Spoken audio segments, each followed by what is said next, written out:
a privacy-focused social platform. So the basic idea here is that, in all of our lives, we have our public spaces, like our town squares, and we have our private spaces, like our living rooms. And in our digital lives, we also need both public and private spaces. And for the last 15 years or so, we've focused on building Facebook and Instagram into the digital equivalents of the town square, where you can do almost anything that you'd want with a lot of people at once. Or you can stay in touch with all your friends, meet new people who share your interests, start businesses, organize fundraisers for causes that you care about. For a lot of us, the first superpower that the internet gave us was the ability to connect with the whole world at once. Right? It enabled us to cross geographic boundaries, to form new kinds of communities that couldn't even exist before. It allowed emerging creators and entrepreneurs to find global audiences, and it allowed new ideas and movements to spread faster than before. But as our world has expanded, we face a new challenge. We all need to find our place in this much bigger world, and it can be hard to find and feel like you have a unique sense of purpose when you're connected to billions of people at the same time. Privacy gives us the freedom to be ourselves. It's easier to feel like you belong when you're part of smaller communities and amongst your closest friends. So it's no surprise that the fastest ways that we're all communicating online are private messaging, in small groups, and in stories. As the world gets bigger and more connected, we need that sense of intimacy more than ever. So that's why I believe that the future is private. This is the next chapter for our services. In addition to the digital town square, we also need a digital equivalent of the living room that is just as built out as a platform with all of the different ways that we want to interact privately, with messaging and small groups and sharing where the content doesn't stick around forever, simple and secure payments, private ways to share your location, and over time, lots of more different ways to interact privately. This needs to exist. And over time, I believe that a private social platform will be even more important in our lives than our digital town squares. So today, we're going to start talking about what this could look like as a product. What it means to have the center of your social experience be more intimate, what kinds of new experiences that can start to unlock, and importantly, how we need to change the way that we run this company in order to build this. Now look, I get that a lot of people aren't sure that we're serious about this. I know that we don't exactly have the strongest reputation on privacy right now, to put it lightly. But I'm committed to doing this well and to starting a new chapter for our products. And it's going to take time. I'm sure we're going to keep on unearthing old issues for a while, so it may feel like we're not making progress at first. But I think that we've shown time and again as a company that we can do what it takes to evolve and build the products that people want, including recently with stories and private messaging. So I'm confident that we can do this.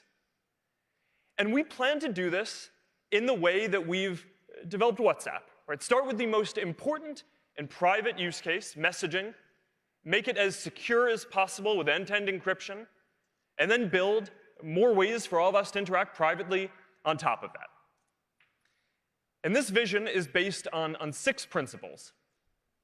Private interactions. You should have simple, intimate spaces where you have complete confidence that what you say and do is private and clear control over who you're communicating with. Encryption. Your private communications should be secure. And end-to-end encryption prevents anyone, including even us, from being able to see what you share on our services unless someone in the conversation chooses to share it. Reducing permanence. You shouldn't have to worry that what you say or share is going to come back to hurt you later. So we're not going to keep around your messages or stories for longer than is necessary to deliver these services or longer than you'd want. Safety. You should expect that we're going to do everything that we can to keep you safe within our services, within the bounds of what an encrypted service is. So, we're going to take the time to get this right and build safety in up front before we ship this platform. Interoperability. You should be able to use any of our apps to reach your friends. And you should be able to communicate easily and securely across these different networks and platforms. And finally, secure data storage. Because you should expect that we're not going to store sensitive data in countries where it may be improperly accessed, either because there's weak rule of law or because a government might try to forcibly get access to your data. So over the next few years, we're going to build more of our services around these ideas. And this is just a massive undertaking, right? So to do this, this isn't just about building features. We need to change a lot of the different ways that we run this company today. And we're doing this in a few ways already. First, we're committed to working openly, right? As we navigate these important trade-offs between these decisions and these important social issues. When I decided that we were going to move our private communication services to be end-to-end encrypted, I also decided at the same time that we were going to take at least a year to consult with experts and law enforcement and governments around the world about how to build the right safety systems in an encrypted environment, because there are new systems that we need to build. And there are real trade-offs between making your messages and private communications as secure as possible, on the one hand, and our ability to prevent people from doing some bad things on the other hand. So I really care about getting this trade-off right. And this is a good example of how, a few years ago, we probably would have just rolled this out and then tried to adjust and address issues as they came up. But now we're going out and consulting with experts and trying to make sure that we get this balance right in building safety in up front. Now, second, we're taking a more proactive role in making sure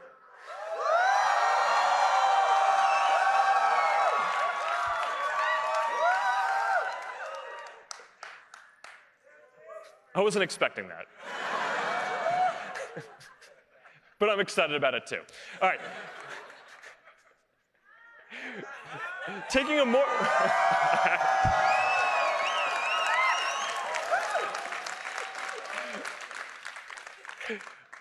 All right, the text does not match the enthusiasm of what I'm about to say, but we're taking a more proactive role in making sure that all of our partners and developers use our services for good. So, last week we rolled out some changes to our developer program to further limit the ways that developers can access data. And I recognize that this makes developing for our platform harder. It adds a lot of friction to the process. But I believe that over time, this is going to help build a more trustworthy platform and is going to be better for everyone. All right, third, we're also building out a lot of deep technical infrastructure and replumbing the whole infrastructure that we build for this company to support this privacy vision. So as an example of this, our systems today are already built to know who's allowed to authorize, who's authorized to see the photos that you post, for example. So that way, if someone who's not supposed to see it tries to access it on Facebook, we can block them. But now we're also developing infrastructure that knows how certain types of data are allowed to be used, so it can automatically block unauthorized uses in our infrastructure and prevent errors.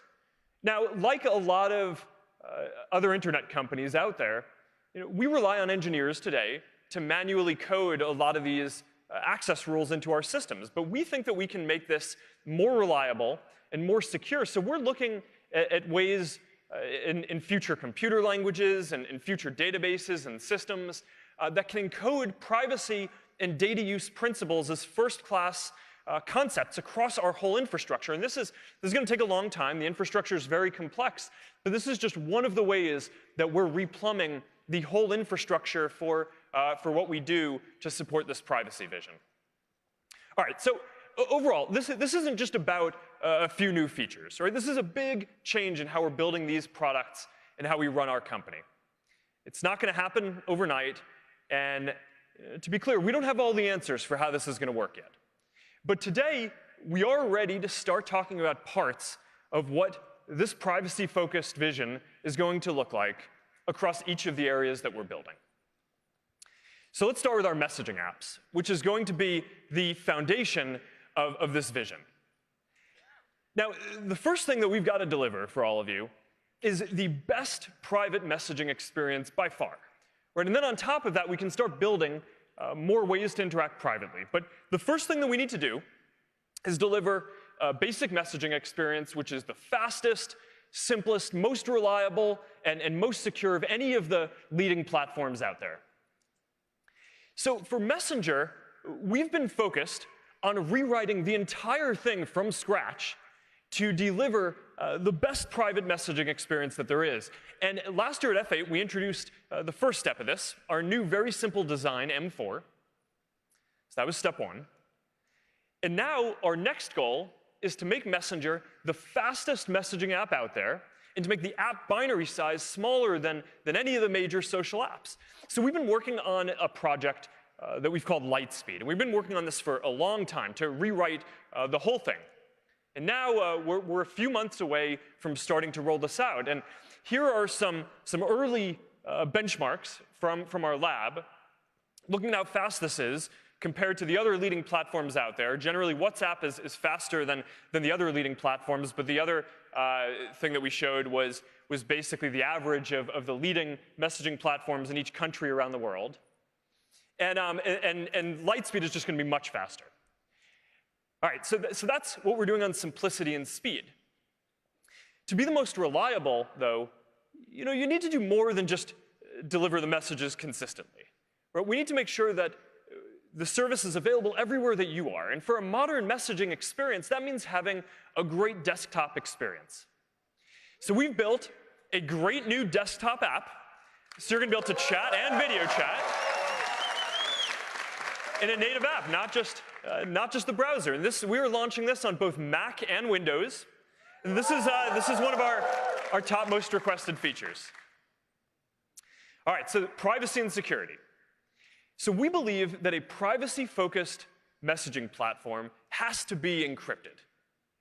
So we actually launched secret conversations a couple of years ago. So you can already have encrypted and ephemeral conversations if you want. But now we're working towards making end-to-end encryption and reduced permanence the default across all conversations. And when we do this, across both Messenger and WhatsApp, we're going to enable more than 2 billion people around the world to have their most personal conversations with each other privately, without having to worry about hackers, governments, or even us being able to see what you're saying. So I think that this is just going to be a historically important step for privacy around the world. So with this foundation, the fastest experience, available everywhere, with the strongest privacy and security, now let's take a look at how a private social platform can start to become the center of your social experience. So as an example, we're launching a Friends tab in Messenger. And over time, you're going to be able to see what your friends are sharing with you across our different apps. So if you follow someone on Instagram, you'll be able to see their stories. If you're friends with someone on Facebook, you'll be able to see their posts and their stories. And it's going to be all private updates from friends, no public content. And this starts to give you just a sense of what is possible with interoperability between services, and how a private platform can start to be more central to how you interact with friends. It also continues the trend that we've seen with stories, where follow-on conversations are happening in private messages rather than public comment threads more and more. All right, we're also making video chat a lot better. We're launching the ability to co-watch videos with your friends. And this is an example of how video chat, which is just growing really quickly, is one of the basic ways that we all communicate privately, can start to become more of a platform for for more of the ways that we would want to interact privately with each other. All right, so now let's move over and talk about WhatsApp. So WhatsApp already has incredibly strong privacy and performance. So here, we're more focused on the next step, which is building out all of the ways that you would want to interact in the digital living room. So first is status. Right? And this is just the most popular ephemeral stories product in the world, even bigger than what we're doing with Instagram. And one of the reasons for this is that it's completely focused on delivering a private and intimate experience. It's all people you know. There are no public figure accounts that you can follow, and it's end-to-end encrypted. So we don't even see the content of the statuses that you post. Now, there's more to do here. We want to make sure that the experience continues to be focused on your closest friends and family, and not just whichever of your contacts happens to share the most. So we're working on ways to do more ranking of the content on the client side, which as we move more of our systems to be encrypted, that kind of work is going to be increasingly important across all of our apps over time. We've also built some ways to share your location privately in real time. And I use this, for example, with my family and my friends when we go skiing together. And we architected this feature so your location data is encrypted. So our servers actually never see your location as you're sharing it with your friends. It's very privacy protective. WhatsApp Business is also a big focus. Within a year, millions of small businesses around the world are using this to communicate privately with their customers. And now we're launching a new feature for this, product catalogs. So you're going to be able to easily see what is available from a business. And now this is going to be especially important for all of the small businesses out there that don't have a web presence and that are increasingly using private social platforms as their main way of interacting with their customers.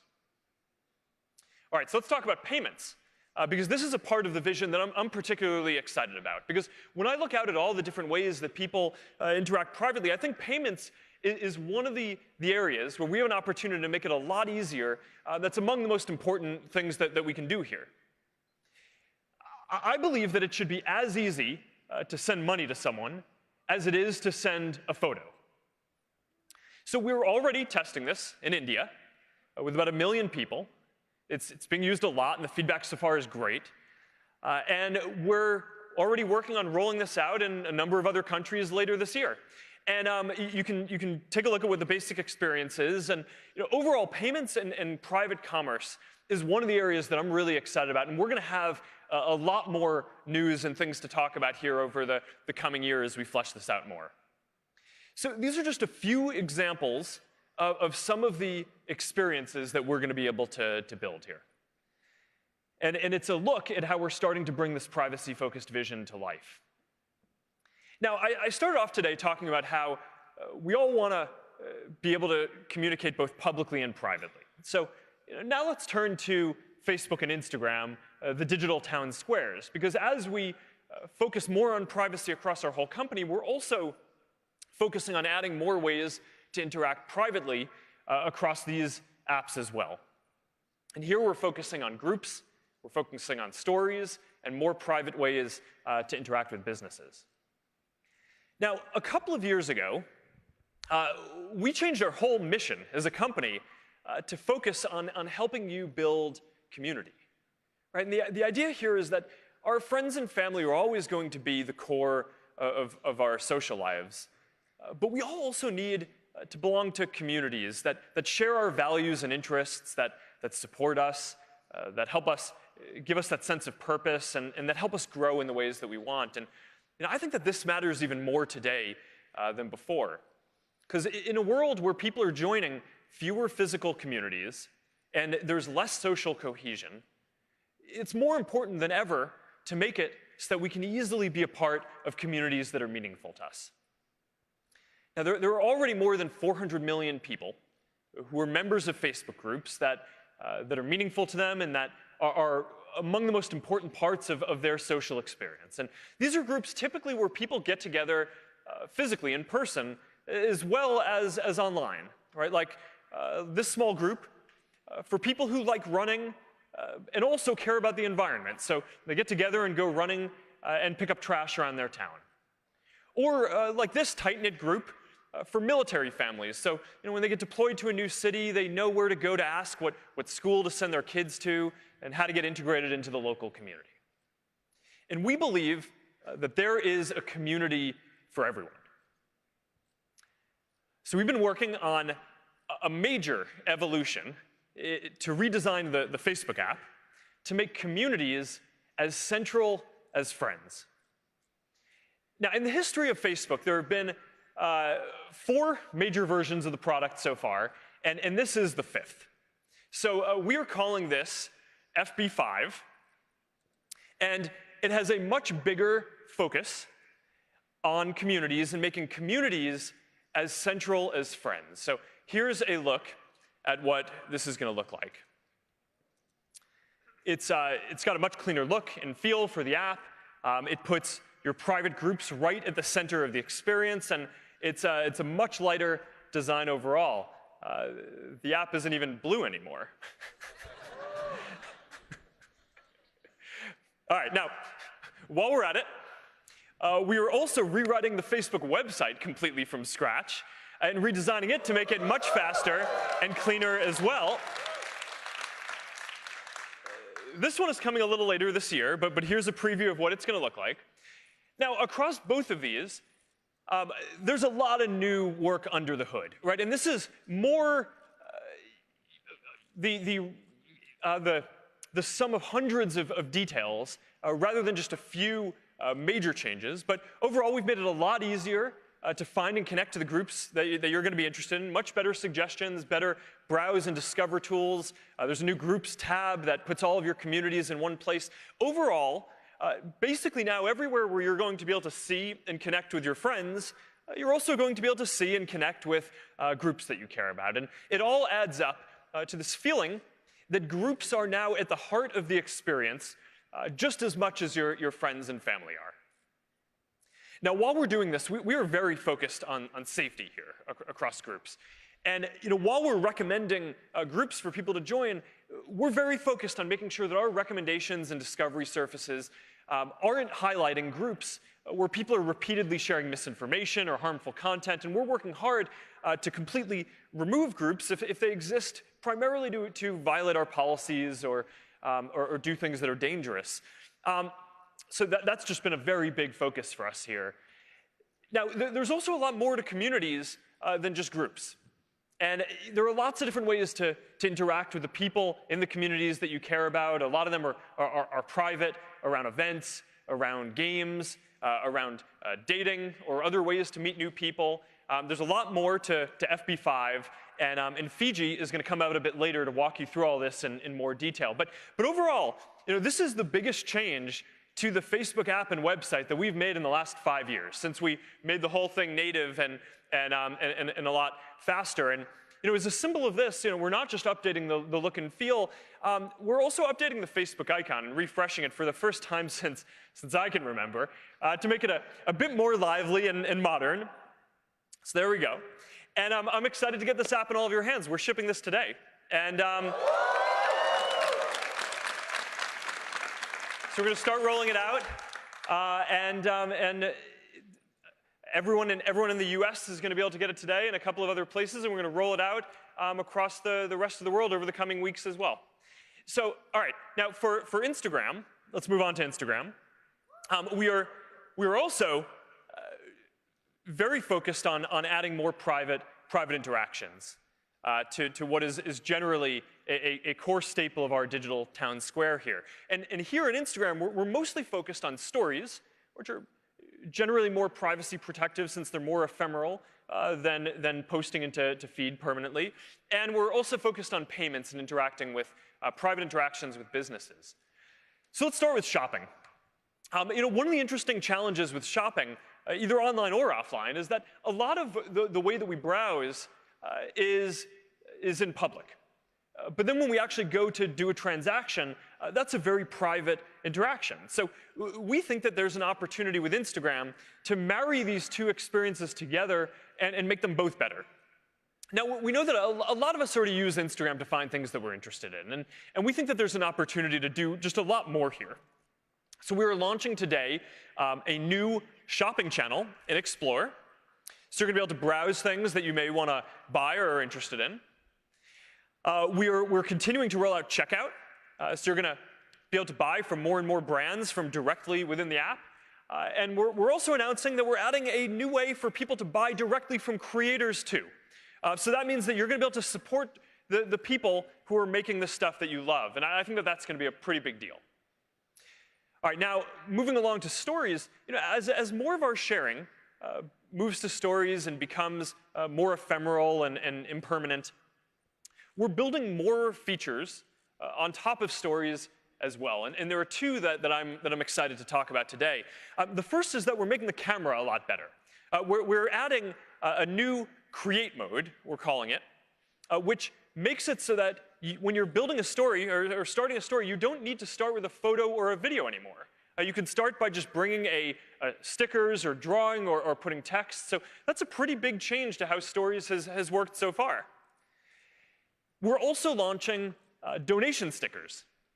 So you're going to be able to create fundraisers in Instagram for causes that are important to you and that you care about. And this is another example of a feature that is going to benefit from greater interoperability between these different networks, so you can reach, with the fundraisers that you create, all of the different people you know across our different apps.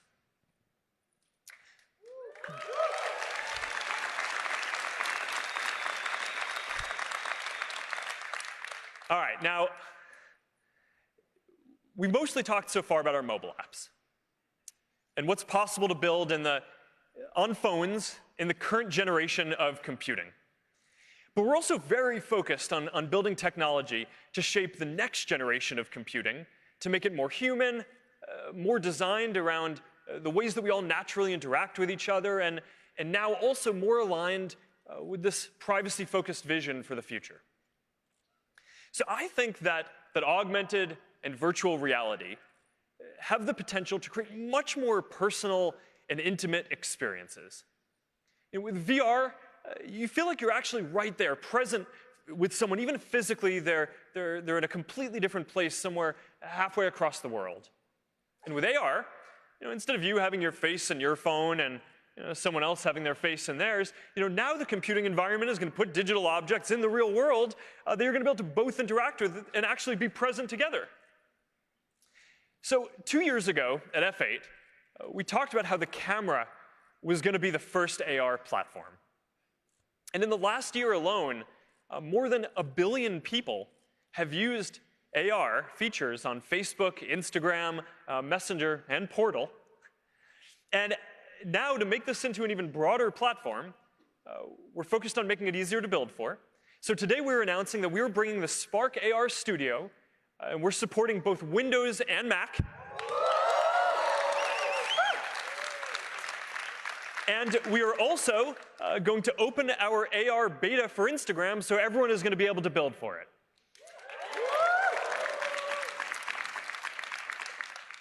Now, one of my favorite uses of AR so far, I have to say, is on Portal. Now, if any of you have kids, or have seen kids using masks or story time on Portal, you probably know what I mean.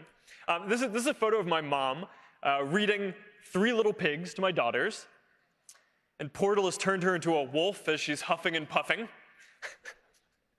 So this is one of the reasons that I think Portal has done better than we expected. Right? It helps people feel together and have these intimate experiences. Even when you can't physically be together, you can feel like you're together. So building on this, I'm excited to announce that we are going to launch Portal internationally. We're starting in Canada in June, and we're going to be rolling it out across a number of countries in Europe coming later this fall.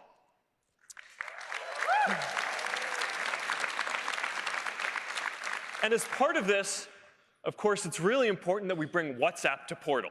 So we're doing that. So now you're going to be able to make video calls on both WhatsApp and Messenger on Portal. And you know what that means? That means that we are bringing end-to-end encryption to all video calls on Portal. So now you can be sure that when you're having conversations with your friends and family, everything stays between you.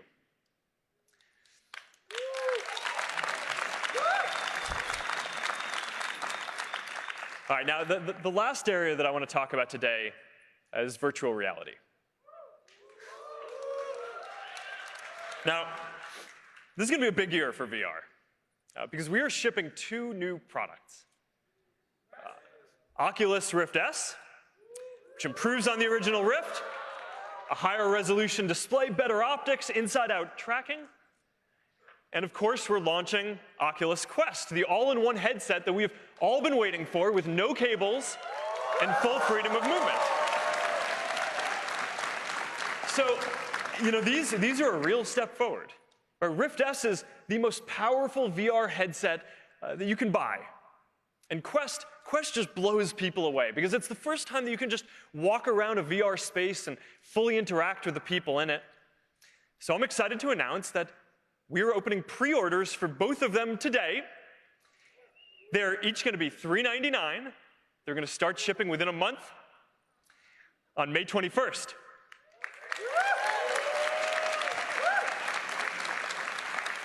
And that's a date that you're all going to want to remember because everyone here at F8 is going to be getting a free Oculus Quest.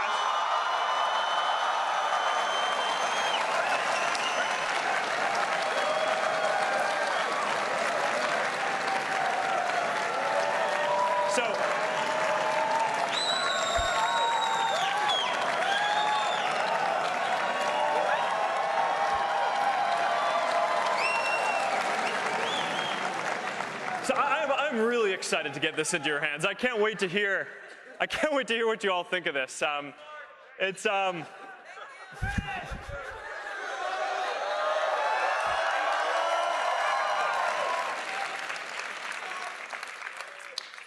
excited to hear what you all think, and to see you all post videos of how exciting it is as you're using this. All right, so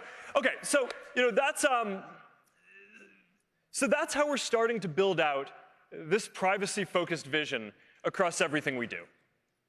It's still early, but if we get this right, then using all of these services is going to be a fundamentally different experience a few years from now. Now, at the end of the day, this isn't just about building some new products. It's a major shift in how we run this company. Because we believe that for the future, people want a privacy-focused social platform. And I believe that if we build out a fully encrypted, interoperable service with all of the ways that people want to interact privately, then that's going to be an important contribution to the world. Now, for us, this is about building the kind of future that we want to live in. I believe that we should be working to build a world where we can be ourselves and where we can live freely, knowing that our private moments are only going to be seen by the people we want.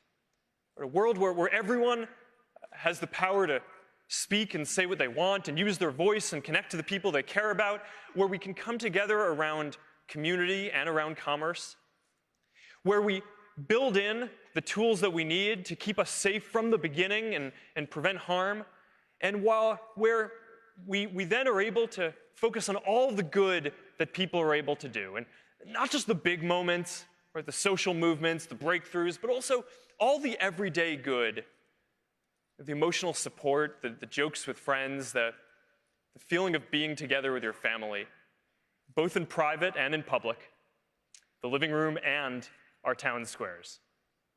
So if we work hard and deliver this vision that we've laid out today, then I'm going to be proud of the difference that we've made. So thank you all. I'm looking forward to doing this together, and have a great F8.